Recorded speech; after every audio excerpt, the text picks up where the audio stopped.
അജിത് കുമാറിനെ എതിരായി നടത്തുന്ന അന്വേഷണം രാഷ്ട്രീയ സമ്മർദ്ദം ഉണ്ടായതിൻ്റെ പേരിലും പൊതുസമ്മർദ്ദം ഉണ്ടായതിൻ്റെ പേരിലും മാത്രം നടത്തിയ ഒരു പ്രഹസനമായിരുന്നു. അന്ന് തന്നെ ഞങ്ങൾ പറഞ്ഞിട്ടുണ്ട്. അദ്ദേഹത്തെ എന്താ ചെയ്തത്? 10ാം ക്ലാസ് എ ഡിവിഷനിൽ നിന്ന് സി ഡിവിഷനിലേക്ക് മാറ്റി. ഒരു സസ്പെൻഷൻ പോലും കൊടുത്തില്ല. എന്നിട്ട് DGP ആയിട്ട് പ്രൊമോട്ട് ചെയ്തു. എല്ലാ സൗകര്യങ്ങളും ചെയ്തു കൊടുത്തു. താഴെയുള്ള അദ്ദേഹത്തിൻ്റെ താഴെയുള്ള ഉദ്യോഗസ്ഥന്മാരെ കൊണ്ട് അന്വേഷണം നടത്തിച്ച് ഒരു കുഴപ്പമില്ല എന്നുള്ള ക്ലീൻ ചിറ്റ് മേടിച്ച് ഇത് അവസാനം ഇത് ചെയ്യും എന്ന് മുൻകൂട്ടി പറഞ്ഞ ആളുകളാണ് ഞങ്ങൾ പറഞ്ഞത് ശരിവയ്ക്കുകയാണ്.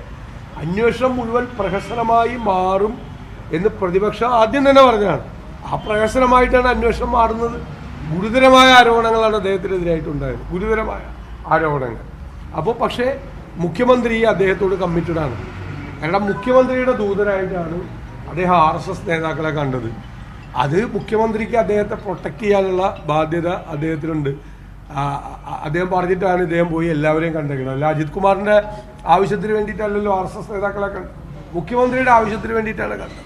അതുകൊണ്ടാണ് മുഖ്യമന്ത്രി ഇത്രയും പ്രശ്നങ്ങളുണ്ടായിട്ടും ഇത്രയും സമ്മർദ്ദങ്ങൾ ഉണ്ടായിട്ടും അതിനെല്ലാം മറികടന്ന് അദ്ദേഹത്തെ സംരക്ഷിക്കുന്നത്. എല്ലാവരും കണ്ടു നിന്നാണ്. എനിക്കൊരു പ്രധാനപ്പെട്ട കാര്യം പറയാനുള്ളത്, മുണ്ടകൈ ചൂരൽമല ദുരിതബാധിതരുമായി ബന്ധപ്പെട്ട വിഷയം കേന്ദ്രത്തിൻ്റെ ഭാഗത്തു നിന്ന് ധാർഷ്ട്യമാണ്, പണം കൊടുക്കില്ല എന്നുള്ളത്. സംസ്ഥാനത്തിൻ്റെ ഭാഗത്തു നിന്ന് സർക്കാരില്ലായ്മയാണ്. 4.5 മാസമായി അവിടെ പുനരധിവാസത്തിന് വേണ്ടിയിട്ടുള്ള സ്ഥലം പോലും കണ്ടുപിടിക്കാൻ പറ്റിയിട്ടില്ല. ഇപ്പോൾ ദുരിതബാധിതരുടെ പട്ടിക അബദ്ധ പട്ടികയാണ് ഉണ്ടാക്കിയിരിക്കുന്നത്. LP സ്കൂളിലെ പിള്ളേരെ ഏൽപ്പിച്ചാൽ അവർ ഇതിനേക്കാളും നന്നായിട്ട് പട്ടിക ഉണ്ടാക്കി കൊടുത്തേനെ. ദുരിതബാധിതരുടെ പട്ടിക.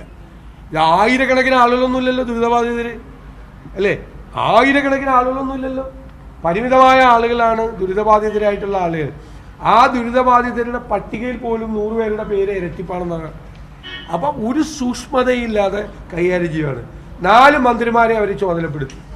പ്രധാനമന്ത്രി വയനാട്ടിൽ നിന്ന് പോയതിന് ശേഷം എത്ര നാളായി? ഈ 4 മന്ത്രിമാർ ഒരുമിച്ച് ഇതുവരെ വയനാട്ടിൽ പോയിട്ട് പോലുമില്ല. ഒരു തരത്തിലുള്ള പുനരധിവാസ പ്രവർത്തനങ്ങളും അവിടെ നടക്കുന്നില്ല. പരിതാപകരമായ അന്തരീക്ഷമാണ്. ഇതെല്ലാം ആരംഭ ശുരുക്കം മാത്രമായിരുന്നു എന്ന് കാണിക്കുന്ന രീതിയിലാണ് ഈ മുണ്ടകയിലെയും ചൂരൽമലയിലെയും ദുരിതം. അടിയന്തരമായി അവർക്ക് പുനരധിവാസം ഒരുക്കാനുള്ള നടപടികൾ സ്വീകരിക്കണം.